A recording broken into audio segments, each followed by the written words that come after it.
Golly, the authority I have.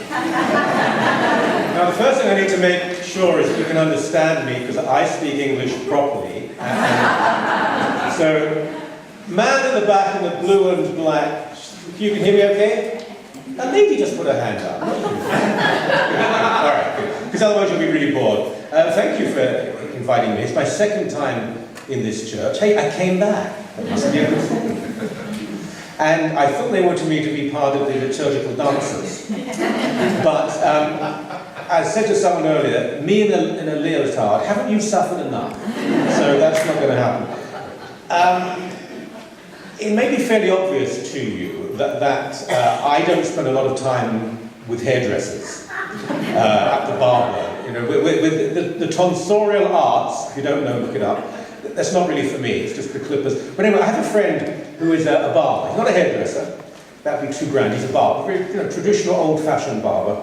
And he's not not a churchgoer, but he respects religion, and he tries to do his bit. So he said to me that a few years ago, he opened the door of the shop, at the store, and about an hour later, a Roman Catholic priest came in, cut his hair. At the end, the Roman Catholic priest said, here's the money. And my friend said, no, Father, I don't take money from clergy. Oh, that's very kind of you. Next day, my friend went to open the barber shop. There was a big, beautiful bottle of Irish whiskey. Oh, very nice. But 2 weeks later, a rabbi came in, and he cut the rabbi's hair. And at the end, the rabbi went to pay. He said, no, Rabbi, don't take money from clergy. Rabbi said, very, very kind of you, thank you. Next day, he went to open the barber shop. A big bag of freshly baked bagel. But a week later, an Anglican priest came in. Cut his hair. At the end of it, the priest went to pay, and the barber, I don't take money from clergy. Oh, that's so kind of you. Next day, went to open the store. Long line of Anglican clergy.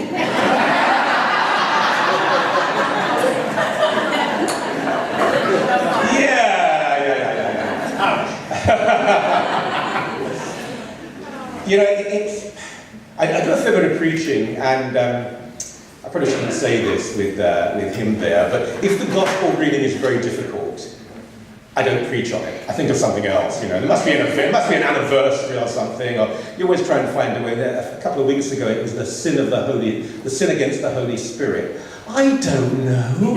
Anyway, I managed to, carve my way out, but it's Remembrance Day, or it was apparently yesterday, because I went to the bank. Only me. I would go to the bank and realize it was... and I will talk about remembrance and memory, not about war, not about conflict as such, but remembrance. And about love, and about unconditional love. Because I've been around a few years now, and I've heard a lot of Christians speak, and I've met a lot of Christians, and I don't want to be too hard on anyone, but sometimes you go to churches and the love is really deep. It's so deep you could dig for a year and never find it. And you meet other people who, and I think I was like this for the longest time, it's an ideology to defend rather than a life to lead. And it's really quite pristine and simple. It's beautiful in its simplicity. It is about love. It's about unconditional love. And there are people who condemn me for this. No, it's much more sophisticated than that. There's a whole library of theology. Yes. Oh, I'm so glad there are libraries of theology. That's all very well. But there's a great danger of missing the point. And the point is very, very, very simple. And it's about love.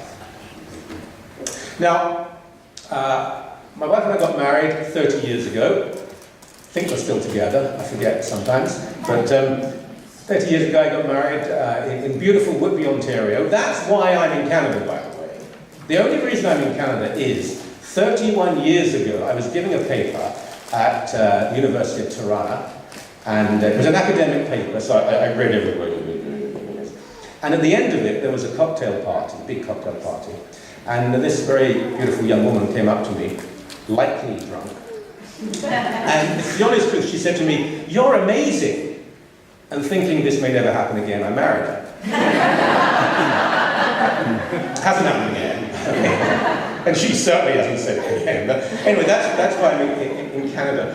And when we got married, my mum was there, and my Auntie Ethel, everyone has an Auntie Ethel, and my oldest friend, who's my best man. My father wasn't there. My father wasn't there. My father did not like organised religion, which is a very gentle way of saying it. He hated organised religion. But he didn't discriminate, he was very fair.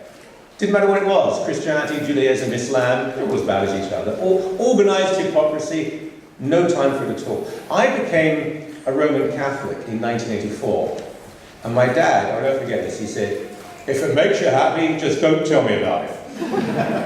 And my dad was a good guy. He was one of those wonderfully, extraordinarily ordinary men.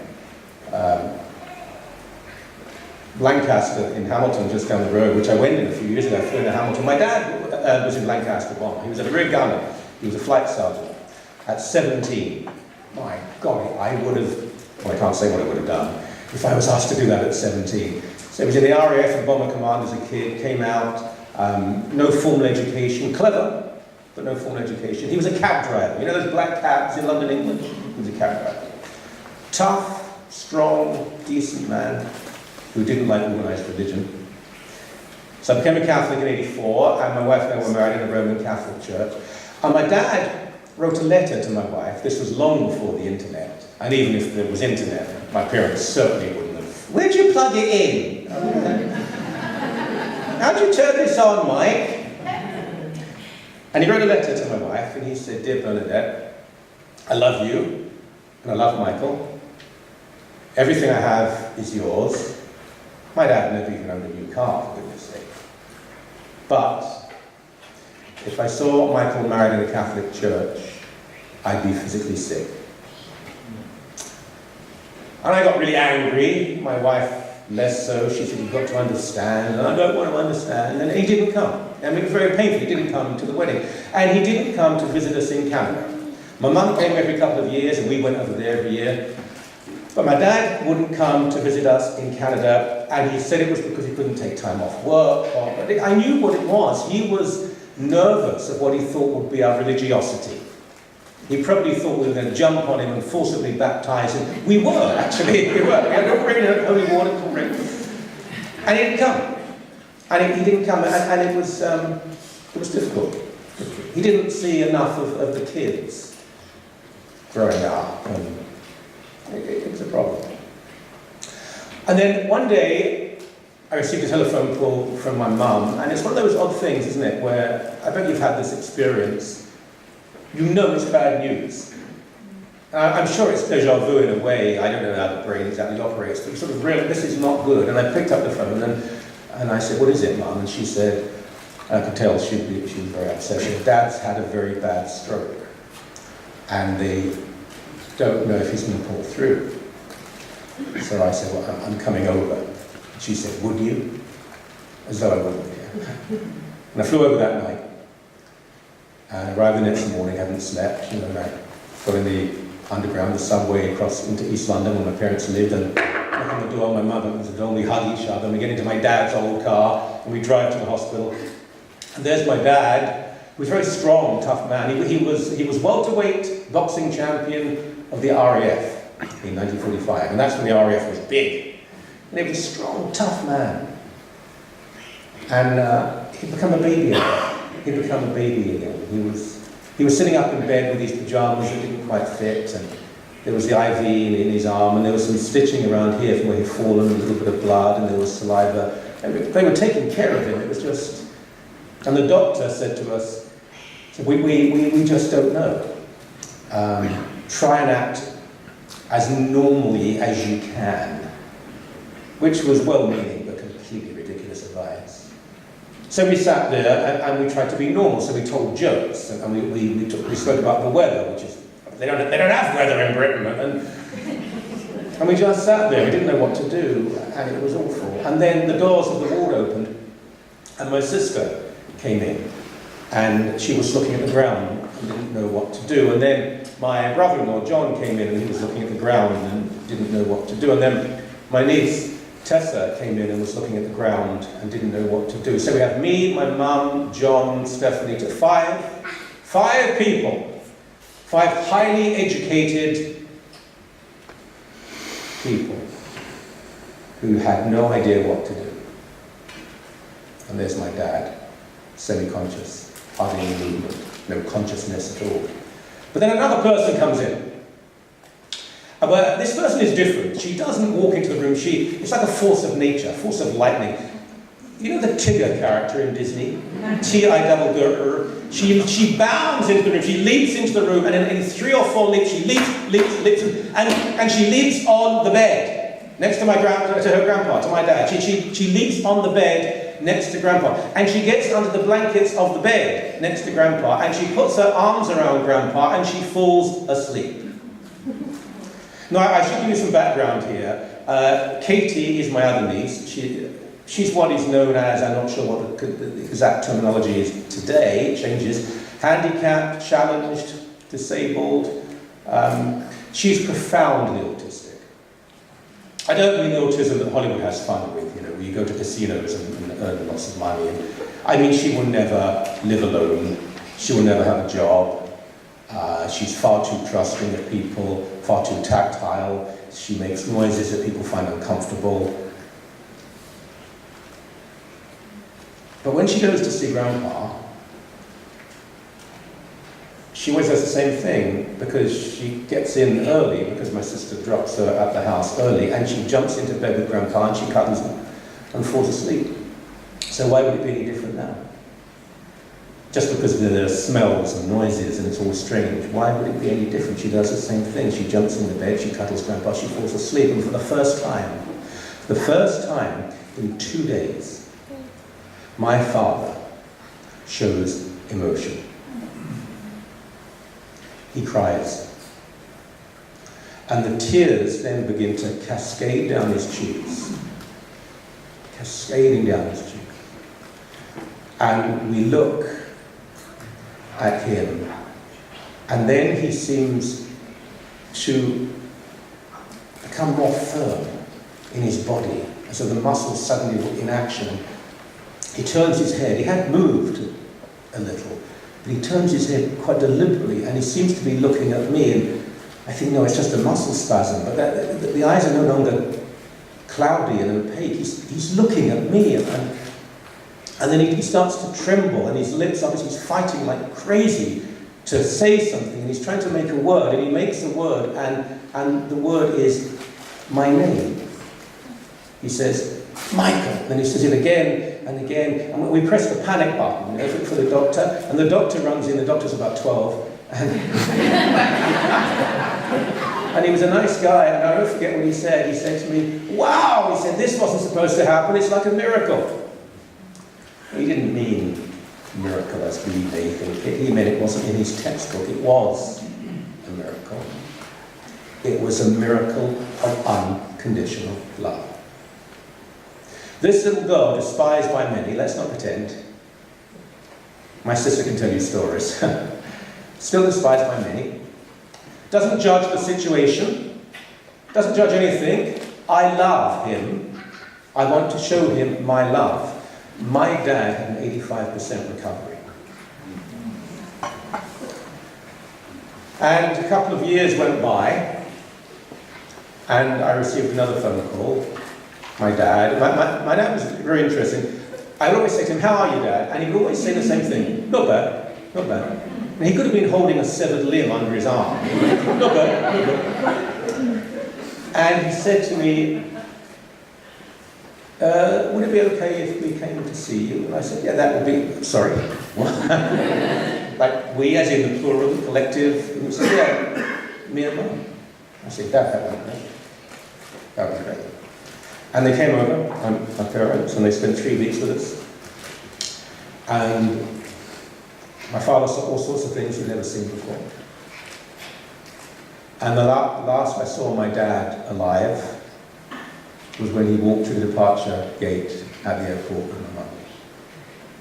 2 days later, he had another stroke and he died.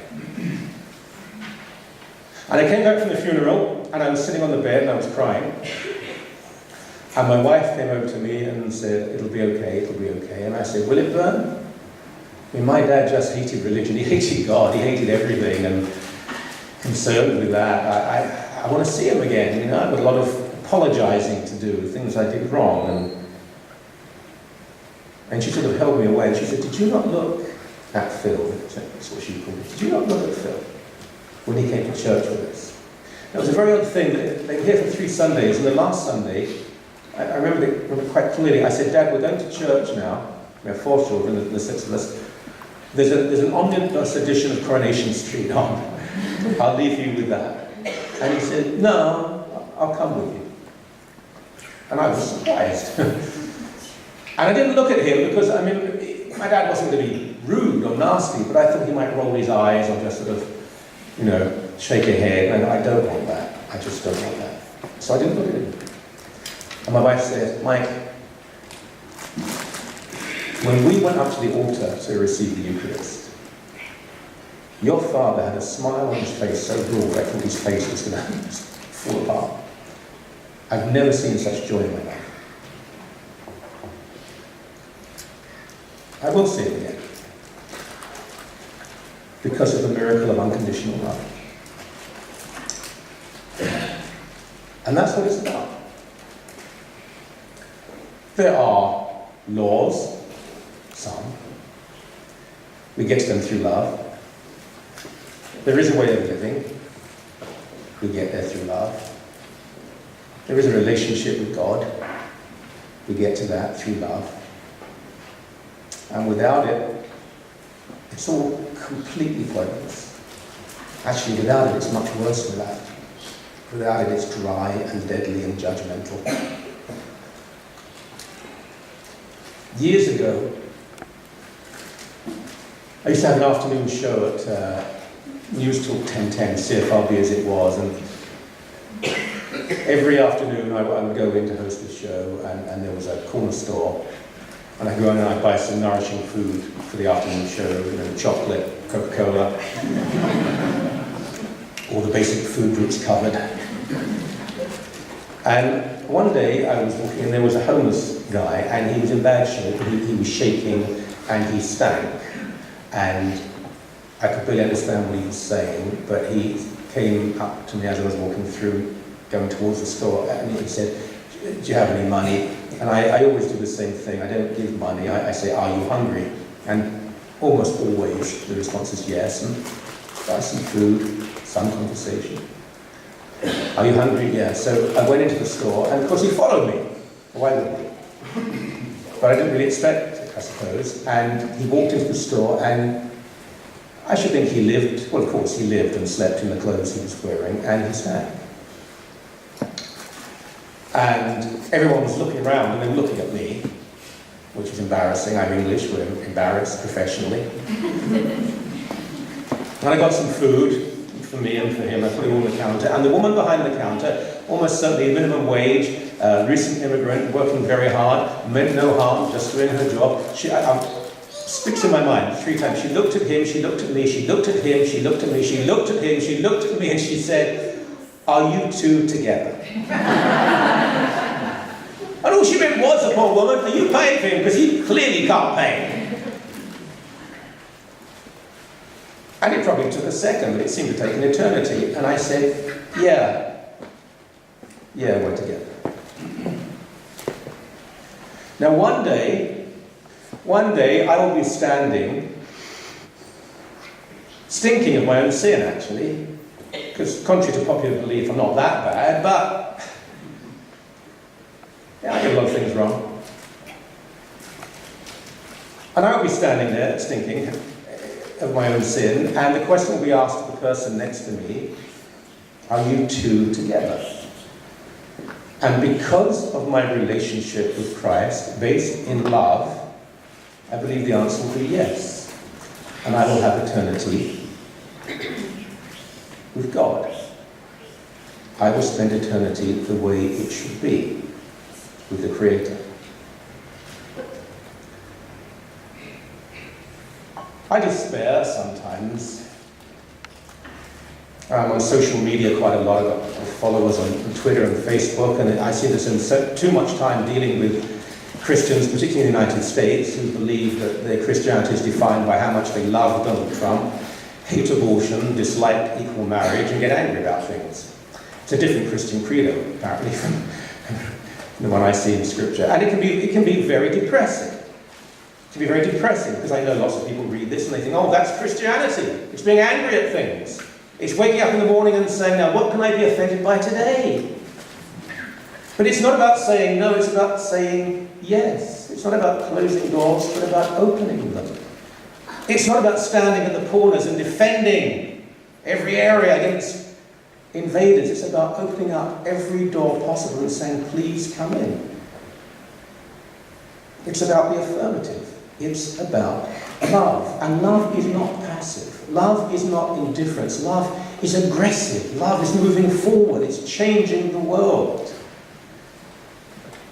And I learned that fairly late in my life, I think. I left high school in oh my golly, this little date. I left high school in 1977. You know when you fill it with the automatic filling on year of birth, and you realise you have to scroll down, and you think, what's the point? I mean, just end it now. So I left high school in 1977, and there was a big party, a sort of goodbye party for everyone. It was, I don't know why, because most of us couldn't wait to get out of school. Oh, it's so sad. No, it's not. And there was one particular couple at school, Jonathan and Angela, and they were quite well known because they were, and when I say they were a couple, not those annoying teenagers who say, look at us, we're kissing, you know, no one's ever kissed before, but we are. But they were just always a couple, and Jonathan was a really handsome guy, very good looking guy, and all the girls were in love with him. He was captain of the school rugby team, he was very clever. And Angela was gorgeous, beautiful young woman. And she was, again, very athletic and very clever. So they're both really good looking, they're both very clever, they're both very athletic. So at least make them unpleasant. Because, you know, give me a reason to dislike you. But they were very nice as well, they were very nice people. And I remember at that party, I don't remember very much, but Angela was chatting to me about what she and Jonathan were going to do with their lives, and I didn't actually pay attention, because I think most of the time I was trying to look at her legs. But I wasn't a Christian then, so it was okay. You're allowed to. So when you become a Christian, you can't do that anymore. And one laugh was enough. And I went off to university, and a couple of universities, and I lost all touch with them. And my oldest friend, the fellow who was the best man at my wedding, but he contacted me with email, early days of email actually, and he said, are you still coming over to Britain? I think it was August. And I said, yes. And he said, well, if you remember Jonathan and Angela, they've come back from Africa. And they're having a renewal, get together. Everyone wants to see each other from school, and do you want to come along? And I thought, yeah, that would be interesting. So I said, yeah, I'd like to. And Steve said to me, well, they've sent a note, an attachment for everybody along the directions, so that they wanted to know something. I said, oh, okay. So I opened the attachment, and it explained that they'd been in Africa, and that Angela had been a teacher at a school, a very small school in Africa, and there was only 2 rooms, but there'd been a fire. And all the kids got out, as did Angela, but one little boy called Joshua was stuck.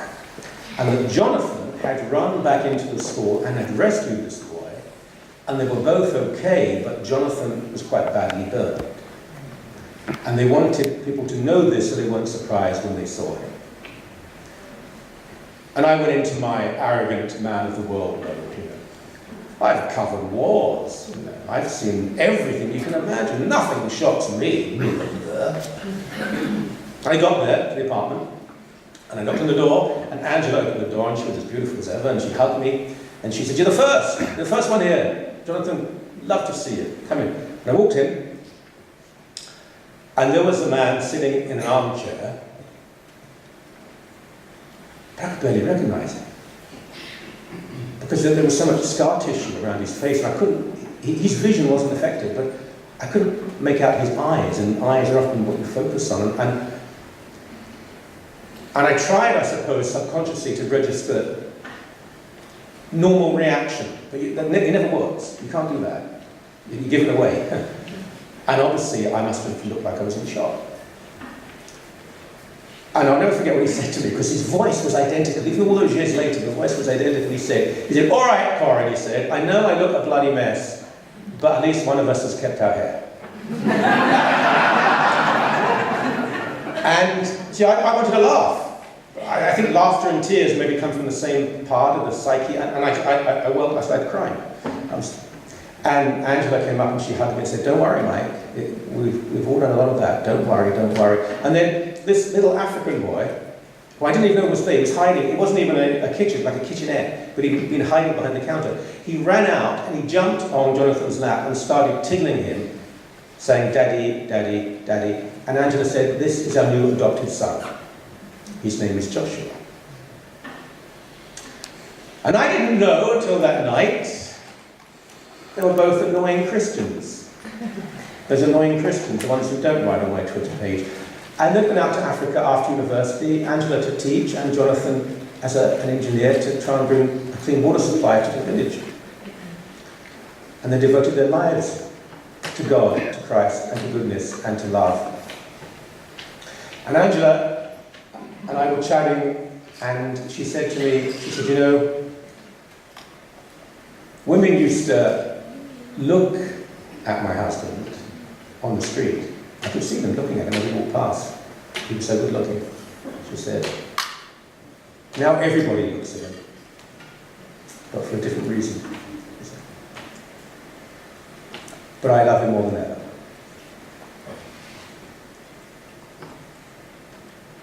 We remember those who gave so much. We remember, I hope, so that we can change the future. What we must know, both in memory and in consciousness, and in our mind and our soul and our heart as we move forward, is that God is love. And beyond all the liturgy and the denominations and the disagreement, it's love. And it's a simple, short word that is so used and abused and exploited and misunderstood. But I guarantee every one of you knows what it means and how to live it. We just often find excuses and reasons not to. And today and this weekend, and as much as I can, I remember my dad and my mum, who's gone now too, and Jonathan and Angela, and that homeless guy on the street who almost certainly isn't around anymore. I remember all of those and all people who've shown me what love means, and who will continue to do so. If we can end the day, if we can end the week, if we can end our lives, saying we tried our best to love as Jesus told us to, then we've made it. Then we've made it. God bless you.